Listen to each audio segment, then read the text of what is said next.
दोस्तों major tips signum channel में आपका स्वागत है। दोस्तों श्री हनुमान जी जब लंका गए तो पेड़ पर बैठे हुए थे और रावण जो है सीता को डरा रहा था, भयभीत कर रहा था, कह रहा था अगर तुम मेरा कहना नहीं मानोगी तो 1 मास के भीतर मैं आऊँगा और तुम्हारा गला काट दूंगा। मास दिवस मोहि कहा न माना तो मैं मारे काड़ कर पाना भोन गए दस्कंदर यहाँ पे साज निबंध सीता त्रास दिखाऊँ हरे रूप भवन। दोस्तों वहाँ जो राक्षसियाँ थीं वो सीता जी को डरा रही थी, धमका रही थी और प्रताड़ित कर रही थी कि किसी तरह ये डर करके रावण का कहना मान लें। दोस्तों उधर श्री हनुमान जी जो है राम की कृपा से विभीषण जी को मुलाकात करते हैं और विभीषण जी उनको पता बता देते हैं कि वहाँ पे सीता जी बैठी हैं। ऊपर पेड़ के ऊपर श्री हनुमान जी बैठे हुए हैं, नीचे सीता जी बैठी हुई हैं और रावण जो है सीता जी को डरा रहा है और काफ़ी बेइज्जती टाइप से कर रहा है, कह रहा है कि आप जो है मेरे महल में रहो, मंदोदरी जैसी जो रानी, मंदोदरी आदि सब रानी आप तुम्हारी नौकरानी बन के रहेंगी, मेरे पास सोने चांदी की कमी नहीं है। और दोस्तों मैं अगर अपनी भ्रकुटी हिला दूं तो सूर्य और तारे जो हैं, सूर्य और चांद भी अपना रास्ता बदल देते हैं। और दोस्तों इस तरह से वो अपना बखान कर रहा था। दोस्तों तो सीता जी का जवाब, सीता जी ने कहा कि अगर मेरे पति श्री राम जी को पता चल जाएगा तो तुम्हारा नाश कर देंगे कुल सहित। अगर तुम्हारे अंदर इतनी हिम्मत होती तो तुम मुझे चुरा कर क्यों लाते। अगर सूरज चांद तुम्हारे कहने पे चलते हैं, वो कह रहा था सारे ग्रह हमारे इशारे पे चलते हैं, तो श्री सीता जी का कहना था कि अगर ऐसा था तो तुम भेष बदल कर मुझे क्यों ले गए और तुमको आमने सामने श्री राम जी से युद्ध करना था। दोस्तों तो सीता जी ने कहा कुत्ते कहीं शेर का सामना कर सकते हैं। दोस्तों रावण को बहुत बुरा लगा। रावण ने क्या किया, तलवार निकाली और सीता जी को मारने चला। दोस्तों ऊपर बैठे हनुमान जी सुन रहे थे, वो सोच रहे थे अगर उसने ऐसा किया तो मैं तो श्री रावण को तुरंत मार डालूंगा, लेकिन उनको डर था कहीं राम जी गुस्सा न हो जाए, क्योंकि श्री राम जी की आज्ञा नहीं थी। वो खुद मारना चाहते थे, वो चाहते थे श्री राम जी खुद मारे रावण को। लेकिन दोस्तों श्री राम जी ने कुछ ऐसा मन में किया मंदोदरी के कि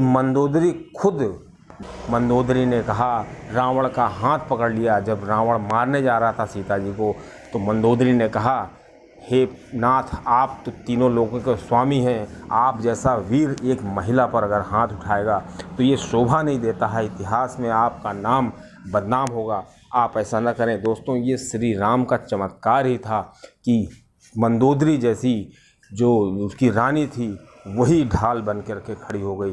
तो दोस्तों ये श्री राम की महिमा ही कहा जाएगा। दोस्तों दूसरा ये हमको देखने को मिलता है श्री राम जी की कृपा का कि त्रिष्टा नाम राक्षसी एका राम चरण रथ निपुण विवेका, सपने ही बोन सुलाए सपना सीते सही करो हित अपना, सपने बानर लंका जारी जादुधान सेना सब मारी। दोस्तों त्रिजटा ने सपने में देखा कि एक बानर आया है और पूरी लंका को जला के तहस नहस कर दिया है। दोस्तों श्री हनुमान जी को बहुत दुख हुआ कि अरे वो बानर तो मैं ही हूँ, अगर और श्री राम जी का आदेश नहीं है तो मैं कैसे लंका को जला सकता हूँ, और अगर मैं लंका को जलाऊँगा तो राम जी को कहेंगे तुमने ऐसा क्यों कर दिया। दोस्तों अब हनुमान जी ये भी सोच रहे थे कि अगर उसको जलाना है तो उसके लिए हमें तेल, कपड़ा और जो घी है, आग है, ये सब कहाँ से इंतज़ाम होगा।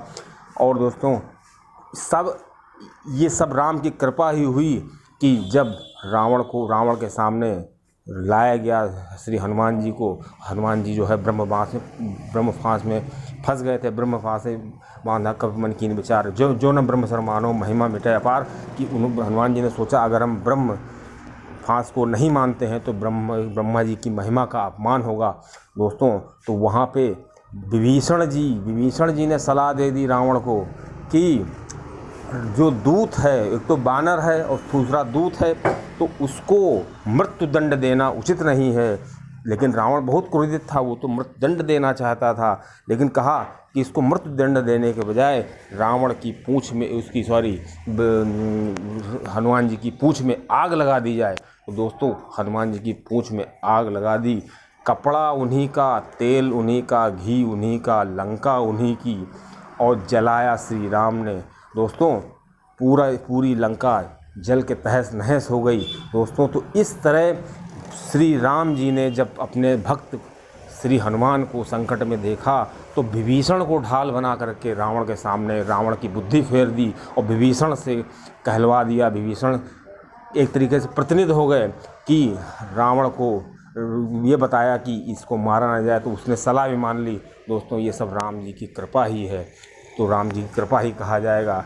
उधर दोस्तों श्री हनुमान जी को जलन न हो, क्योंकि इतना ज़्यादा आग जल रही थी, तो श्री राम जी को जलन न हो तो सीता जी तब ने कहा कि मन तब किया कि श्री हनुमान जी को बिल्कुल भी जलन न हो, कोई आग का कोई असर न हो। और दोस्तों ऐसा ही हुआ और श्री पूरी लंका जल के तहस नहस हो गई। दोस्तों उधर रावण को मारना कोई आसान नहीं था, क्योंकि रावण के नाभि में अमृत था। दोस्तों ये राज केवल विभीषण ही जानता था। तो उधर श्री रावण ने विभीषण के लात मार दी।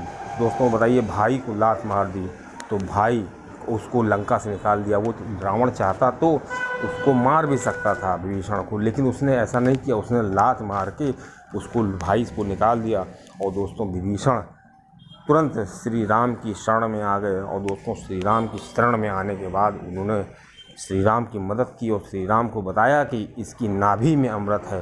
दोस्तों तो ये भी एक तरीके से श्री राम जी का चमत्कार कहा जाएगा कि विभीषण के दिमाग पलट गया। विभीषण को लगा कि मुझे श्री राम के चरणों में ही जाना चाहिए, वहीं पे हमारा कल्याण होगा। और दोस्तों जब श्री हनुमान जी कहीं जाते हैं तो वो ऐसा कार्य करते हैं कि जो भक्त होते हैं, जो मानवीय कृत्य में लगे रहते हैं, जो धर्म की राह पर चलते हैं, जो मानव कल्याण की बात सोचते हैं, जिनके अंदर राक्षसत्व का गुण नहीं है, उनको श्री राम से मिलाने का कार्य श्री हनुमान जी करते हैं। आज कलयुग में भी कर रहे हैं कि अगर जो व्यक्ति के अंदर दया है, जिसके अंदर राक्षसत्व नहीं है, जो ईश्वर को मानता है, जो भक्त है, श्री हनुमान जी उसको भक्तों से मिला देते हैं, श्री राम जी से मिला देते हैं। दोस्तों ये श्री हनुमान जी का कार्य है। इसीलिए कहा जाता है कि श्री हनुमान जी कलयुग के साक्षात देवता हैं। और कहीं भी अगर राम कथा होती है तो श्री हनुमान जी पहले आते हैं सबसे, और बाद में सबसे जाते हैं। दोस्तों इस तरह श्री राम का जो हमने देखा कि वो अपने भक्तों का कितना ख्याल रखते हैं, और श्री राम की लीला से, श्री राम के जो चमत्कार हैं, उसके नेटवर्क में कोई भी आ जाए तो दोस्तों उसका सिर्फ कल्याण ही होता है।